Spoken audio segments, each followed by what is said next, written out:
Ready. Justin, middle of the field, 45, 50. Green grass in front of him, leaving Lions in his wake. I am Jeff Joniak. Blitz is on. Down he goes! Oscar! What was it like playing for Coach Ditka? I don't want to answer any questions like that. 61 yards! A Sunday stroll for Justin Fields. Oh, wow. And Now, Bears Etc., brought to you by Miller Lite with the voices of the Bears, Jeff Joniak and Tom Thayer. A Bears team who did not play their starters on either side of the ball came out pretty strong and managed to put a big lead together before losing to the Indianapolis Colts 24-17 in Indianapolis and Lucas Oil Stadium. Welcome into our Bears Etc. podcast for our instant reactions with Tom Thayer. I'm Jeff Joniak, and we are sponsored by Miller Lite. It's Miller Time Chicago. P.J. Walker, the starter, played a quarter, but Tyson Bagent came into the second quarter and got our attention. He was 9 of 10 and scored on a 2-yard touchdown run before giving it over to Nathan Peterman. Just give me some thoughts on all three quarterbacks. Well, you know, I like what I see out of all three quarterbacks. I like P.J. Walker. I like his athleticism. He's a similar template to Justin Fields. But now I got to believe that the quarterback competition is open, because when you look at what Bagent did and how he performed tonight, and you look at the calmness within that 17-play drive that resulted in a touchdown. He hit receivers in stride. He made the right read to receivers to make sure that they had run after the catch. So I like what I see them. And I wasn't disappointed by Nathan Peterman. He counted on the receivers to make some big catches. Even though they were covered, he understood the window of opportunity in the NFL doesn't stay open long, but he still put it in a catchable position, and these guys were able to make catches. So I'm super encouraged about the development of the quarterback position. But listen, it's all about 3 weeks, and when you add a quarterback in the mix during the second week of the preseason, it really makes it interesting, and I think actually it puts a little bit of pressure on P.J. Walker. All right, Walker 1 of 4 for just 6 yards on the day, 39.6 the quarterback rating. Bagent 9 of 10, 76 yards, 98.3. But again, the calmness, and I agree with you. He shows it on the practice field as well. Just kind of knows exactly where to go with the ball, throws a catchable ball across the board. And Nathan Peterman, 10 of 18, 115 yards. Darius Fountain, he was our post-game guest on the Bears Radio Network with Jason McKee. Had himself a day. Tom, 6 targets, 5 catches, 86 yards, and a beautiful 35-yard touchdown. Also made a big catch to set the Bears up for a last-minute chance to try and get in the end zone. And he's a former Colt. Listen, the best thing I like about Darius Fountain is immediately when he was interviewed by Jason McKee at the end of the game, the first thing he brought up is the value and his important role on special teams. You don't want these guys, Jeff, only focusing on how many snaps they're going to get as a wide receiver during the regular season or during a game. You got to see what is their contribution in special teams to make sure that they have a wide variety of skills and they can add their skills in a lot of different ways to a team. All right, also, we got to talk about the running of Roschon Johnson. 7 carries and 32 yards. When he was in there, he was moving guys. They were going backwards. He is not one to give up a lot. He's not going down easy. A long of 14 on his day today, but it's just how he runs that's grabbing our attention. What I like about Roschon Johnson, he never looks to freelance. He understands where the point of attack is, and he cuts accordingly. And it's the running backs that understand the blocking schemes. They know what is going to be the biggest impact against the defense and how to break off of it. And that's what I like about Roschon Johnson as much as anything, is his confidence and his interior vision. A lot of young running backs only want to escape to the outside, but Roschon Johnson is willing to take it in the inside, challenge the tackling and the willingness of defensive backs and linebackers, and you see what his value could be to this backfield. We're brought to you by Miller Lite, official beer of the Chicago Bears. Tastes like Miller Time Chicago, and it's also brought to you by PNC Bank, official bank of the Bears. How about Robert Burns? Yep. The undrafted running back today, because he's a fullback on the depth chart, backing up Kari Blasingame, but 8 carries, 40 yards, 5 yards a carry, 12 long. He did fumble the football. Yep. And that one certainly led to points for the Colts. But overall, I like how his explosiveness as he shoots out of the backfield. You know, it would be interesting if we could track a running back to where the point of attack is, their decision to take it outside or inside. Because Robert Burns is not going to be an outside burner. He's going to be an inside vision guy, a lot like Roschon Johnson. Then he's going to challenge the willingness of guys that are going to come up and deliver big hits. But he makes the decision so clear when he puts his foot in the ground, he's getting positive yards attached to it. So as you brought up Roschon Johnson, I also wrote down the name of Robert Burns because I think they have similarities in their inside running style. And then you think of Robert Burns, how can he contribute on special teams? 5'11", 222. He's a thick, powerful body. Yeah, it's funny because Roschon's listed at 6'2", 222. He's at 5'11", 222. Robert Burns out of Miami, went to UConn, went to Miami of Florida for a time. Both of these guys initiate contact. One ran a 4.58, that's Roschon. Burns ran a 4.66. I mean, but he's thick. He's muscled up. But can you attach their speed with vision? Because you can be fast, but does your vision complete the run? And that's what I like about both of these guys is they understand the defensive front they're facing, they understand where the vulnerability is of their tackling, and they're able to attack accordingly. Can he play special teams? He's got to, and I think he can. I think there's a lot of different duties that he can do. You know, he can be a big-time blocker on kickoff return. He can be a blocker on punt return. He can be on the punt team. So when you look at a guy like Robert Burns who's showing running back instincts, but he's got the size and the power and the willingness to play special teams, you're talking about a three-position player right there. Well, he could be a target, obviously, for the practice squad as well. Back to Fountain real quick. He's 6 catches now in the preseason. He's had big plays. 35-yard touchdown, 26-yard catch tonight, 25-yard catch last week, and making catches during training camp. He brought us to our attention early in camp. He's continued. He did the other day. Also, Simba Webster's done the same thing. They will have decisions to make. Simba targeted 4 times for 3 catches. Fountain 6 targets, 5 catches. Pettis had a couple of catches last night as well. Isaiah Ford caught one late for 25 yards. He's made some plays as well. We're also brought to you by United Airlines, official airlines of the Chicago Bears. All right, Tom, let's focus on defense now. Overall, A.J. Thomas, 5 tackles. That was early in the game. Michael Walker, the newest addition out of Atlanta, 5 tackles. Kendall Williamson, the rookie out of Stanford, 5 tackles. And Davion Taylor, a new guy, with 5 tackles. So the 2 new linebackers who really didn't practice had 10 combined tackles.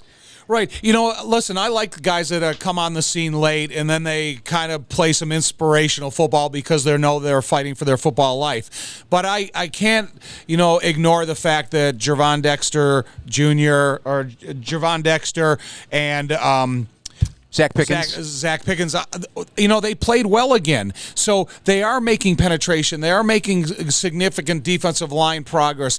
I think when you look at the performance of the defensive line from a year ago, you're going to need young guys that come in here and have an impact on this football team. And so those are a couple bright spots that I like, and it's hard to ignore Terrell Lewis. Here's a guy 2 weeks in a row with the type of length he has. He gets around the corner well. He's got bendability and athleticism, and he stripped the ball. So, like, when we were talking to Matt Eberflus, he says, look, if our defensive end puts the ball on the turf, it's our requirement, our obligation, our goal to get that. So I like what he's going to look for loafs on tape. No. No, he said he's going to look for loafs. Right. Yeah. But I like what I see up front because I think if this defense is going to take a major step forward because I like what I see out of the defensive backfield, it's going to be because they have 7 or 8 guys that can contribute up front. All right, so some of the things that happened, that forced fumble was one. He also mentioned the near interception that we thought was picked. I did. Tyreek Stevenson in the end zone. That was a touchdown from Gardner Minshew to Winfrey for 8 yards. I thought for sure he picked that pass. He's going to be up at night. In the end zone here from where we're sitting, Indianapolis is in big white letters. So his hands were above his head and he has white gloves on. And it kind of everything blend into everything. And that's why I thought that's why I thought he had an interception. But the positive thing about it is now there's 2 weeks in a row that Tyreek Stevenson should have had an interception. If he capitalizes on those opportunities during the regular season, he's going to be flashing. And so I'm excited for what I saw. I like his reaction. I like his willingness to tackle. And I just think he makes that position much more competitive. Well, he's always around the ball, and that's what I like, too. That at a minimum, you're around the ball, good things are going to happen. Also, A.J. Thomas recognized as well by Matt Eberflus on the defensive side of the ball. But Lewis with a sack. I got to say, Zach Pickens, he continues to impress me, too. He had a good game last week. He had 3 tackles early in this game. He had a quarterback hit and a tackle for loss. Dexter had 1 tackle. Some of these guys that we're going to be looking to the future with, and the future is right now for these young guys to help be in that wave up front defensively.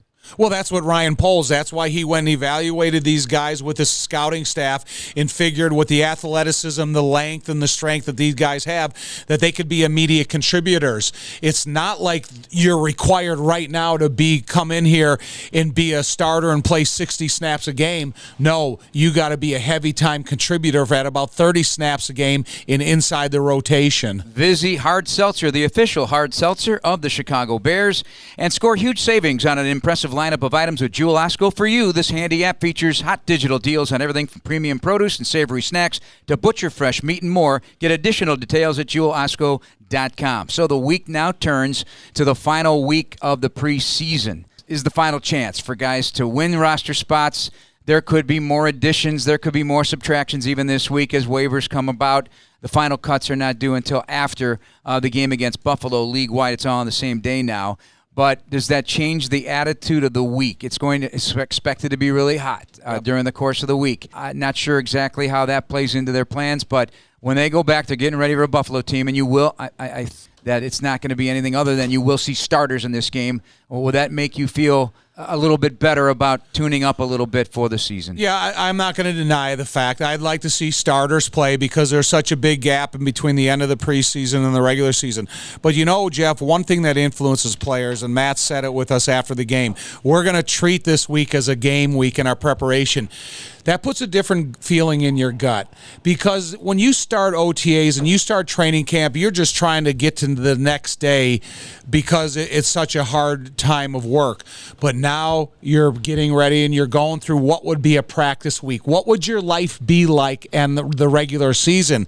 So, it's imperative that these guys come out with a hardworking attitude. It's imperative that the guys that didn't play in the game come with a practice attitude unlike any other week because they haven't hit anybody now since Thursday.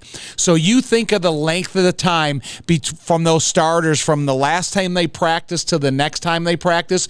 They got to be ready to go. This is not something that you have a day to amp it up. This is when they get full pads on, whether it's 150 degrees or 50 degrees, they have to come out and have a high-tempo performance. You know, there's always overreactions with every game, regular season or preseason, but there's going to be a lot of conversation about Tyson Bagent. There should be. Yeah, from the media fans, no question. Well, you know what? You were saying that ever since you saw him, the game's not too big for him. Yeah.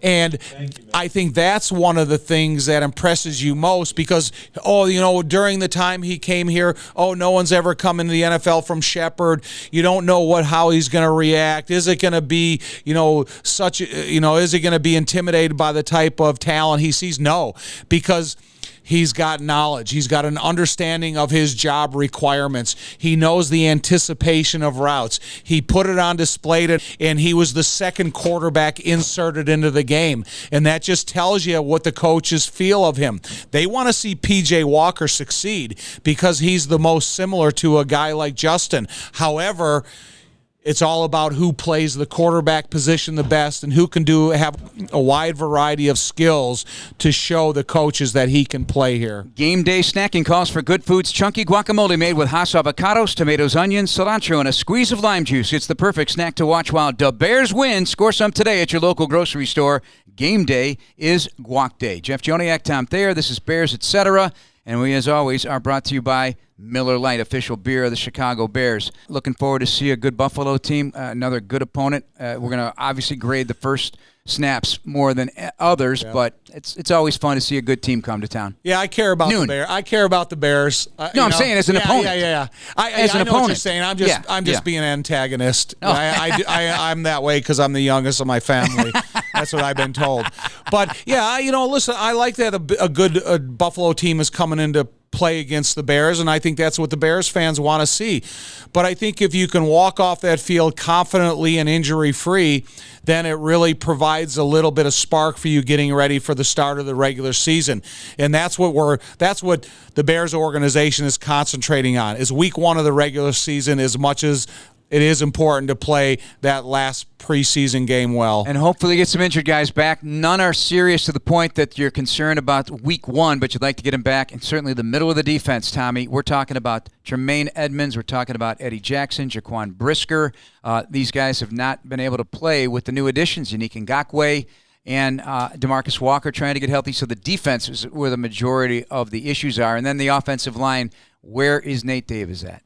You know, I think Nate Davis is in that ramp-up period where he's going to start contributing more. I think he's going to be a real help to Darnell Wright. I think Chris Morgan would like to see his 5 guys in there with a couple weeks of practice so they can have that chemistry and gel together. But listen, man, there's 3 weeks left before the Green Bay game. I know the Buffalo game stands in their way, but it's about preparation to know the system better, to gain that chemistry, and I think this week did help them against practicing against the Indianapolis Colts. But you know, it's about getting them ready to play against the Green Bay Packers. All right, Tom, that's going to wrap us up. We'll talk to you next week on both Bears Etc. and Bears Weekly.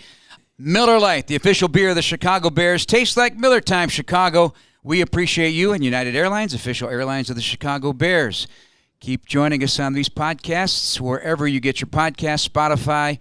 We're on YouTube as well, also on iTunes. And make sure you check us out. We hope you enjoy what we've done so far. We'll talk to you next week from Indianapolis. With Tom Thayer, I'm Jeff Joniak. We'll talk to you next time. Bears.